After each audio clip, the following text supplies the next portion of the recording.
नमस्कार, मी अश्विनी तुमच्या सर्वांचे अश्विनी दरेकर या चॅनलमध्ये खूप खूप स्वागत करते. तुम्ही मस्त असाल अशी आशा करते आणि आमचे व्हिडिओ पाहत असाल. तर आजचा जो काही टॉपिक आहे तो मेन म्हणजे नवरा बायको दोघांशी रिलेटेड आहे, दोघांच्या नातेशी रिलेटेड आहे. तर पहिल्यांदा मी एक गोष्ट सांगू इच्छिते, ती तुम्ही नक्की ऐका. मला काय म्हणायचं होतं पहा, आत्ता अशी स्थिती निर्माण झालेली आहे समाजात, की नवरा आणि बायको दोघांनीही काम केल्याशिवाय चांगलं जीवन म्हणा, मुलांना चांगलं शिक्षण देऊ शकत नाही आपण. तर आपल्याला दोघांनाही काम करणं खूपच म्हणजे गरजेचं आहे. तर सगळ्यात आधी एक गोष्ट मला तुम्हाला ही सांगायची आहे, की आपल्या मुलींना ज्या पाल्याला मुलगी आहे त्याने ॲटलिस्ट माझे माऊली नेहमी सांगतात, ॲटलिस्ट मुलीला ग्रॅज्युएशनपर्यंत तरी तुम्ही शिकवा, तोपर्यंत तिचं लग्न करू नका. कारण आज वेळ काळ कुणालाही माहीत नाही. करोनासारखी एवढी मोठी आपत्ती येऊन गेली. कितीतरी स्त्रिया आज एकट्या पडल्यात, त्यांचे मिस्टर गेले असतील त्या करोनामध्ये. पहा, आणि त्या जर शिकलेल्या नसतील तर त्या काय करतील? बरं, आपल्याला हेही माहिती आहे, दररोज रोजगार हमी करून देखील आपण तेवढे पैसे नाही कमवू शकत जेवढे आपल्या परिवाराची, आपल्या फॅमिलीची भूक आहे तेवढे. तर कृपा करून सगळ्या आईवडिलांना माझी हीच विनंती आहे, आवर्जून तुम्ही तुमच्या मुलीला ॲटलिस्ट ग्रॅज्युएशनपर्यंत तरी शिक्षण द्या आणि त्यानंतरच त्यांचं लग्नाचा विचार करा. म्हणजे कसं, उद्या ती लग्न झाली तरी तिच्या पायावरती उभी नक्कीच राहील. म्हणजे आपल्याला मनाला म्हणा, आईवडिलांच्या मनाला कोणत्याही गोष्टीचं तेवढं टेन्शन येत नाही. आता दुसरी गोष्टी मी तर आवर्जून सांगते, प्रत्येक स्त्रीने जॉब म्हणा, बिझनेस म्हणा, छोटे काहीतरी गोष्ट केलीच पाहिजे ज्यामधून आपल्याला इन्कम येईल. आता पहा, हे बघा, परिस्थिती बदलायला वेळ लागत नाही. एखादा खूप श्रीमंत असेल, अशी काहीतरी वेळ अडचण येते की तो एकदम ढासळत खाली येतो आणि मग त्यावेळेस काय करायचं हे सुचत नाही. तसंच स्त्रियांच्याही आयुष्यात, आज मी स्त्रियांबद्दल पहिल्यांदा सांगते, स्त्रियांच्याही आयुष्यात कोणताही वाईट प्रसंग येऊ शकतो. कदाचित तिचे मिस्टर एक्सपायर होऊ शकतात, कदाचित मिस्टरांचा ॲक्सिडेंट होऊन ते घरात बसू शकतात, किंवा कदाचित तिच्या नवऱ्याला एवढा पगार नसेल की ती घर चालू शकतं, त्यामुळे देखील तिला जॉब करावाच लागेल. तर यामधून काय सांगायचं आहे पहा, प्रत्येक स्त्रीने छोटंसं का होईना काम करा. ती जर आपल्या अंगात सवय असली तर आपण जे काही प्रसंग येतील आपल्या परिवारावरती तर ते आपण सहन करू शकतो. ती कॅपॅसिटी आपल्यात निर्माण होती. बरोबर की नाही, तुम्ही सांगा. आज आपण जॉ स्टॉकवरती, ग्रो मोशन चॅनलवरतीच व्हिडिओ बघतो, तुम्ही बघत असाल. तर त्याच्यात पहा, भरपूर स्त्रिया आपलं स्ट्रगल सांगतात. काही काही आधीपासून जॉब करत नसतात, नंतर त्यांना जॉब करायची वेळ येते, मग ते किती अडचणींना तोंड देऊन सामोरे जाऊन त्यांना ह्या सगळ्या गोष्टी फेस कराव्या लागतात. काही काही मुलींना पहा, जर त्या शिकलेल्या नसतील, काही नसतील, जर त्यांच्यासोबत नवरा, त्यांचे मिस्टर एक्सपायर वगैरे झाले तर त्यांना आईबापाच्या इथं जाऊन राहावं लागतं. आणि मग पहा, किती पण नाही म्हटलं तर आईबापावरती ओझं होणं, किंवा जर भाऊ असेल, भाऊजाई असेल तर तिथे नाक दाबून राहणं हे खूप म्हणजे वेदनादायी ठरतं. त्यापेक्षा जर आपण 2 पैसे कमवत असलो तर आईवडिलांच्या जवळ म्हणा, थोडंसं साईडला वगैरे आपण जवळपास राहून आपलं आपलं कमवू शकतो. आणि आपलं म्हणतो ना, एक आपलेपणा आपल्याला आपल्या घरात भासतो. आईवडिलांच्या इथे जरी आईवडील असले तरी तिथं आपलेपणा आपल्याला कधी भासत नाही, किंवा आपल्या मनाला जसं हवं आहे तसं आपण राहू शकत नाही तिथे. खूप गोष्टींना आपल्याला सामोरे जाऊन, अडचणींना तोंड देऊन आपल्याला जगावं लागतं. त्यामुळे प्रत्येक स्त्रीने छोटा का होईना घरगुती व्यवसाय म्हणा, जर कुणाला बाहेर जाता येत नसेल तर आज असे खूप काही व्यवसाय, काही म्हणा बिझनेस, की आपण जे घरात बसून करू शकतो. थोड्या वेळापुरते काही आहेत, काही जास्त वेळापुरते, जे तुम्हाला योग्य वाटेल, जी काही तुमच्या अंगात कला आहे ती तुम्ही नक्की ओळखा आणि त्याप्रमाणे तुम्ही पुढे जा. दुसरी गोष्ट, बिझनेस करायच्या आधी तुम्ही जॉब नक्की करा. म्हणजे त्या फील्डमधून तुम्ही गेले ना जॉब करण्याच्या, की बिझनेस माणसाला आपोआप जास्त समजतो. एकदम बिझनेसमध्ये उतरलं की मग तेही माणसाला सहन होत नाही. म्हणजे एकदम चांगला नफा झाला तर ती सवय लागते नफ्याची, एकदम जर अडचण आली तर मग ती सहन करता येत नाही.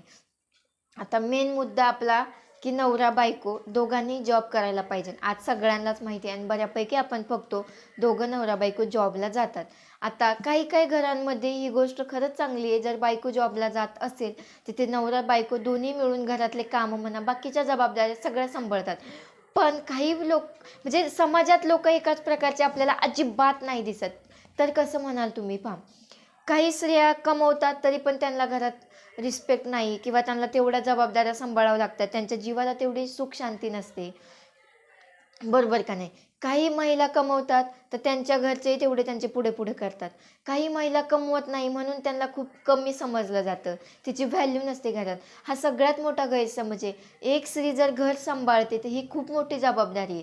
माणूस हा फक्त जॉबला जाऊन आणि त्याला तिथलं टेन्शन असतं, पण त्या स्त्रीला सगळ्या म्हणजे व्यक्तींना, घरात जेवढे काही व्यक्ती असतील, नवरा, मुलं, सासू सासरे, एवढ्या सगळ्यांचं तिला पाहायचं असतं, सगळ्यांची आवड निवड तिला जपायची असते, सगळ्यांचं आवरून द्यायचं असतं, टिफिन वगैरे बनवून द्यायचे असते, घर सांभाळायचे असतात, रीतिरिवाज पाहायचे असतात. ते एवढ्या सगळ्या गोष्टी तिच्यावरती, मग ती कसं काय कमी आहे? ह्या जबाबदाऱ्या स्त्री सांभाळू शकते, ती एक आई बनू शकते.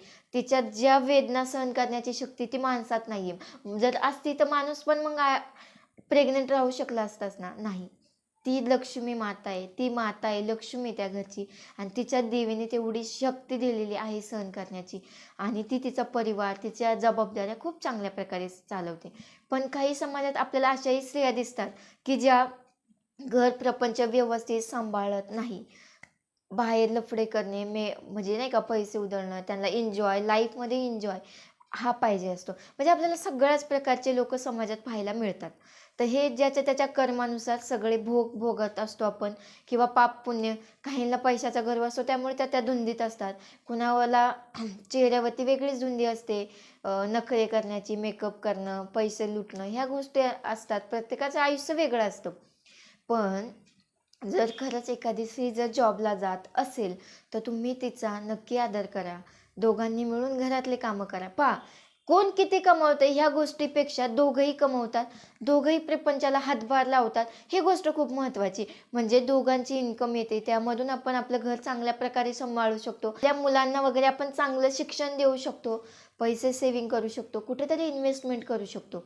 पण आजकाल असंही पाहायला भेटतं, जर बायकोला जास्त पगार असेल तर तिला एक घमेंड येते, एक तिच्यात मीपणा येतो की याच्यापेक्षा मला जास्त पगार आहे आणि मी काहीही करू शकते. नाही, हा तुमचा गोड गैरसमज आहे. जर तुम्हाला जास्त पगार आहे, असू द्या ना, त्याचा मीपणा करू नका.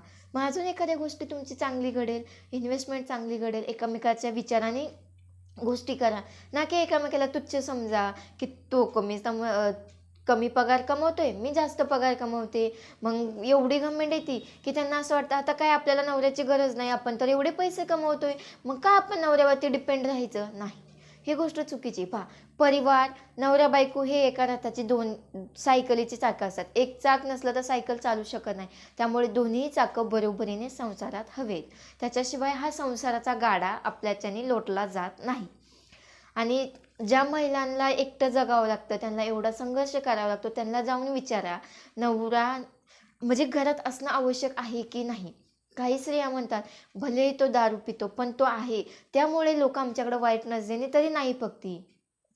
त्याचा पाय मोडलाय, घरात बसलाय तरी चालेल, त्याला मी खाऊ घालते, पण 4 लोक वाईट नजरेने माझ्या घराकडे नाही बघती. म्हणजे एवढा आधार असतो आपल्याला नवऱ्याचा. म्हणजे असं नाही म्हणत मी की एक स्त्री काहीही करू शकत नाही, करू शकते. पण जेव्हा ती एकटी असते ना, तिला खूप संघर्ष करावा लागतो आयुष्यामध्ये, आणि तिची त्यावेळेस साथ कोणी देणारं नसतं आणि तिला एकटीलाच लढायचं असतं. मग त्यावेळेस जर आपल्या पाठीशी आपला नवरा असला तर बऱ्यापैकी आपल्याला त्याची साथ भेटते, त्याचा म्हणजे आपल्याला पाठिंबा भेटतो, आणि मग आपल्याला खचलं तरी आधार देणारा असतो.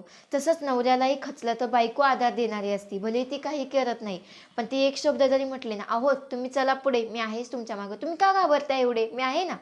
तरी त्याला आधार भेटतो त्या नवऱ्याला. म्हणजे कसं आहे पहा, आपण मिळून मिसळून राहिलो तर आपले परिवार खूप छान प्रकारे आनंदित काही गोष्टी राहू शकतो. हे सगळ्यांच्या आयुष्यात सुख आहेच असं नाही. प्रत्येकाच्या आयुष्यात दुःख आहे आणि संघर्ष आहे. ते दुःख तर आपल्याला भोगायचं आहे, त्या दुःखातून आपल्याला पुढं जायचं आहे. म्हणतो ना आपण की आता अंधार आहे, पण असं मनात इच्छा ठेवा की उद्या दिवस पण उजेडवणार आहे, प्रकाश पण आपल्या आयुष्यात येणार आहे. त्यामुळे एकमेकावर तोंड टाकणं, जर तुमची खूप गरीब परिस्थिती आहे, म्हणजे खूप तुमचे प्रॉब्लेम चालू आहेत, पण एकमेकावर तोंड टाकून भांडणं करून ते प्रॉब्लेम सॉल्व्ह नाही होत. दोघांनी एकमेकाशी बोलून समजूतदारीनं प्रॉब्लेम सॉल्व्ह केले पाहिजे. आता काही मुलींना जर जास्त पगार असेल तर त्यांना एवढी घमेंडी असती की मी एकटी काहीही करू शकते. तर नाही मला याच्यासोबत राहायचंच नाही, मग भांडणंच होणे, मला याच्याशी डिवोर्सच घेणं. पण त्यावेळेस त्यांना एक धुंदी असते, आपल्याला लेकरं झालेली असतात, आपल्याजवळ मुलगा मुलगी मुलं असतात, तर त्यांच्या आयुष्याला सुद्धा आपण बरबादीचे कारण ठरतो का नाही? जरी आई वडील आहेत आणि तरी पण आपण आई किंवा वडील त्या मुलाला घेऊन बाजूला राहतात, तर त्याला एकाचंच प्रेम भेटतं आणि ते पण व्यवस्थित भेटत नाही ना. कारण तो जो एकटा राहतो तो नेहमी टेन्शनमध्ये असतो, त्याच्या डोक्यात वेगळेच विचार असतात. मग त्या मुलाकडे लक्ष तेवढं जात नाही ना आपलं. मग आपण तर आपली जिंदगी बरबाद केलेलीच असते, मग आपल्या मुलाचं काय? त्याचे पण दिवस तसेच गेले पाहिजे का? तो लहानपणापासून मग त्या गोष्टी बघत असतो, की आई बाबा एकत्र राहत नाही, आई कुठेतरी असते, बाबा कुठेतरी असते. त्या मुलाच्या म्हणजे मनाची स्थिती जाणून घेणारा कोणी नसतो. मग तोही तेवढाच प्रमाणात क्रूर होत जातो. त्याच्यातही तेवढा चांगुलपणा, प्रेम, दयाळूपणा, शांती ह्या गोष्टी नसतात. मग याला जबाबदार तो मुलगा नाही, त्याचे आई-वडील असतात. त्यामुळे तुम्ही दोघंही जॉबला जा. आज गरज आहे आपल्याला दोघांनीही जॉब करायची, पण समजूतदारीनं वागा. आलेल्या पैशाचे दोघांनी एकमेकाला सांगा, त्याचे व्यवस्थित नियोजन करा आणि पहा, जर आपण लक्ष्मीला व्यवस्थित जपलं, तर ती लक्ष्मी आपल्या घरात नेहमी वास करत असते. पण जर आपण उधळमानकी केली, दारू, जुगार यात उडवला, लेडीजने बाहेर नट्टापट्टा, शॉपिंग, म्हणजे खूप मुलींना पण टाईमपास करण्याची खूप गोष्ट असते, त्यांनी त्यात उडवलं, तर ती लक्ष्मी आपल्याला एवढं वाया घालवते, म्हणजे एवढी लक्ष्मी येते आपल्याजवळ आणि त्या धुंदीत आपण एवढं वाया जातो. अति वाया गेल्यानंतर ती लक्ष्मी आपल्यापासून निघून जाते आणि मग जेव्हा डोळे उघडतात ना आपले, त्यावेळेस आपली परिस्थिती खूप बिकट झालेली असते आणि याला जबाबदार आपणच असतो. मी काय म्हणते, काही मागच्या जन्माचे जर आपले कर्म असेल, आपल्या वाईट वेळ चालू असतील, तर ते आपल्याला भोगायचंच आहे. पण आल्या जन्मात तरी आपण सत्कर्म केले पाहिजे, आल्या जन्मात आपण चांगले कर्म केले पाहिजे. आणि दुसरी गोष्ट, तुम्ही जर 100 रुपये कमवता, तर त्यात खारूचा वाटा उचला, दान धर्म नक्की करा. आपण समाजाचे कोणीतरी लागतो हे नक्की लक्षात ठेवा आणि दानधर्म नक्की करायला शिका. दानधर्माची सवय असू द्या. त्याने आपल्यात एक म्हणजे चांगले गुण येतात ना, की म्हणजे दुसऱ्याला देण्याचा जो काही गुण असतो, की दातृत्व येतं आपल्यामध्ये मेन. दान देतो म्हणजे काय होतं, तिथं आपल्यात दातृत्व येतं. बरोबर की नाही? मग ह्या सगळ्या गोष्टी असतात. त्यामुळे दोघांनी आनंदाने जॉब करा, एकमेकाचा रिस्पेक्ट करा. एकमेकाला साथ द्या. जर परिवारावरती जर संकट येत असेल, तर एकमेकाला सावरा आणि त्यातून पुढे निघा. नक्की आपल्या आयुष्यात जो अंधार आहे तो बाजूला होऊन उजेडाचा एक दिवस तरी आपल्या आयुष्यात, उजेडाचा एक किरण तरी आपल्या आयुष्यात नक्की येईल. आयुष्यात खरंच खूप संघर्ष आहे, मलाही मान्य आहे. आज परिस्थिती एवढी बिकट होत चालली आहे, की म्हणजे जॉबचं म्हणा, शेतकऱ्याचेही बिकट हाल आहेत. म्हणजे खूप सगळ्या गोष्टी आपल्याला आता मॅनेज करून, म्हणजे माहीत नाही आपल्याला उद्या काय होईल, उद्या कोणता वेगळा रोग येऊ शकतो, कोणती आपत्ती येऊ शकते, काय होऊ शकतं, निसर्गाचं रूप कधी चेंज होऊ शकतं. त्यामुळे सगळ्या गोष्टी जपून वापरा, जपून शब्द यूज करा. दुसऱ्याच्या मनात आपल्याविषयी रागद्वेष निर्माण होईल असं काही करू नका. म्हणजे पहा, जर सगळ्या गोष्टी आपण विचार करून केल्या, तर बऱ्यापैकी आपलं नियोजन चुकत नाही. नियोजन करायला शिका मेन. नियोजन जर चुकलं, तर काही गोष्टी आपण स्वतःहूनच दुःख घेऊन येत असतो. बरोबर की नाही? त्यामुळे दोघांनीही व्यवस्थित राहा. तुम्ही दोघंही नवरा-बायको सायकलचे दोन्ही चाकं आहेत, प्रपंचाचे 2 चाकं आहेत. दोन्ही चाकं व्यवस्थित चालले तर प्रपंच चालेल. एक मागं एक पुढे चाललं तर आपला प्रपंच चालत नाही व्यवस्थित आणि याचा परिणाम बऱ्यापैकी आपल्या मुलाबाळांवरती होतो. अजून एक गोष्ट सांगायची म्हटली, तर ज्या मुलांना आई-वडील बाहेर ठेवून घाम गाळून पैसे कमवून जर शिकवत असतील, तर त्या मुलांनी आपली लाईफ कशी चांगली घडवायची, आपलं शिक्षण कंप्लीट कसं करायचं, कसे आपण पटकन जॉबला लावून आईवडिलांना हातभार लावू, ह्या गोष्टींकडे फोकस करा ना, की आजकाल तुम्ही पाहताय लिव्हिंग रिलेशनशिप एवढं बेकार झालंय ना. आज म्हणजे आई-वडिलांना फक्त एवढंच माहिती आहे, आमचा मुलगा शिकतोय, मुलगी शिकते, पुण्याला आहे, मुंबईला आहे. पण मुलं-मुली तिथं काय करतायत ना हे त्यांना माहीत नसतं. त्यांचा विश्वास असतो, की माझ्या मुलीला मी शिक्षणाला घातलंय, मी त्याच्यावरती एवढे पैसे खर्च करतोय, त्याला त्याची जाणीव असेल आणि तो व्यवस्थित शिक्षण घेत असेल. अशी काही मुलं आहेत, की जे जिद्दीनं शिकतात. पण काही मुलं पॉकेट मनीच्या नावाखाली आईवडिलांकडून पैसे घेतात, उधळतात. त्यांना कोणत्याही प्रकारच्या आईवडिलांचे कष्ट दिसून येत नाहीत. त्यामुळे आईवडिलांनी बऱ्यापैकी जबाबदारी आपल्या मुलांवर टाकायला सुरुवात करा. त्याच्याशिवाय मुलांना समजणार नाही. किंवा जर आपल्या मुलाला प्रत्येक गोष्ट समजून सांगा, की बघ ही गोष्ट आहे, म्हणजे जर तुम्ही प्रेमात पडला, त्या प्रेमाचे फायदे तोटे समजून सांगा, यामुळे तुझं काय नुकसान होऊ शकतं, तुझा फायदा काय होऊ शकतो, ह्या गोष्टी समजून, म्हणजे खूप गोष्टी अशा मुलांना कसं असतं, अनुभवाशिवाय आपण घडत नाही. मग जोपर्यंत मुलगा वाया जात नाही तोपर्यंत त्याला कळत नाही की वाईट काय आणि चांगलं काय. पण तेच जर आपण मुलांशी संवाद साधला, आईवडिलांनी त्यांना सगळ्या गोष्टी समजून सांगितल्या, म्हणजे सगळ्याच सांगा ना तुम्ही, प्रेमाच्या सांगा, सेक्स रिलेटेड असतील, बाकीच्या वयात आल्यानंतर मुलांचा आपोआप तोल पाय बिघडतो, त्या गोष्टी समजून सांगा. जर ह्या गोष्टी आईवडिलांनी नाही समजून सांगितल्या तर शेवटी मित्र मित्र एकमेकाला, मैत्रिणी मैत्रिणी एकमेकाला वाया घालवतातच. आणि ही समाजात तुम्हाला सगळ्यांना स्थिती दिसूनच येते. त्यामुळं कृपा करून सगळ्यांनी व्यवस्थित शिक्षण घ्या. मेन अख्खं आयुष्य तर आपल्याला एन्जॉय करायला पडलेलंच असतं. त्यामुळे जे शिक्षणाचं म्हणजे एक पर्टिक्युलर शिक्षण आपल्याला दिले आयुष्याचं, एवढ्या वर्षात बालपण, त्याच्यानंतर आपलं शिक्षणाचं वय, लग्नाचं वय, जॉबचं वय, मुलाबाळांचं वय, ह्या सगळ्या गोष्टींना कालावधी आहे आपल्याकडं. आपण काय म्हणतो, नाही आता काय मजा करायची दिवस आहे, नंतर तर जॉब आणि लग्न मुलं बाळच सांभाळायचे. नाही, आत्ता तुमचं शिक्षण महत्त्वाचं आहे. तुमचा पाया व्यवस्थित झाला तर तुम्हाला पुढे जाऊन खूप गोष्टींना तोंड देण्याची गरज येत नाही. पण एकदा पाया का ढासळला की पुढे जाऊन मग समजायचं आपल्या आयुष्यात खूप कष्ट, खूप संघर्ष आहे. त्यामुळे जे वय ज्याचं आहे त्या वयामध्ये तेच करा, व्यवस्थित करा आणि त्या गोष्टी व्यवस्थित शिका वगैरे मुलांनी सुद्धा. दुसरी गोष्ट, जर काही पुरुष महिलांचा एवढा छळ करतात, बायकोचा तिला एवढं तुच्छ लेखतात, मारहाण करतात, नाही तरी तसे घाण बोलतात, पण हे त्यांना समजत नाही. आज पहा, असे कितीतरी लोक आहेत की ज्यांना बायका मिळत नाहीये. आज मुली असूनही मुलींच्या खूप अपेक्षा वाढल्यात, त्याही गोष्टी चुकीच्या आहे. मुलींनाही सगळं आयतं पाहिजे, फ्लॅट पाहिजे, शेती पाहिजे, नोकरी पाहिजे, शेतात काम करायला नको, ह्याही गोष्टी झाल्यात. त्यामुळे आज कितीतरी मुलं बऱ्यापैकी चांगले कमवत असून पण त्यांना बायका भेटत नाही.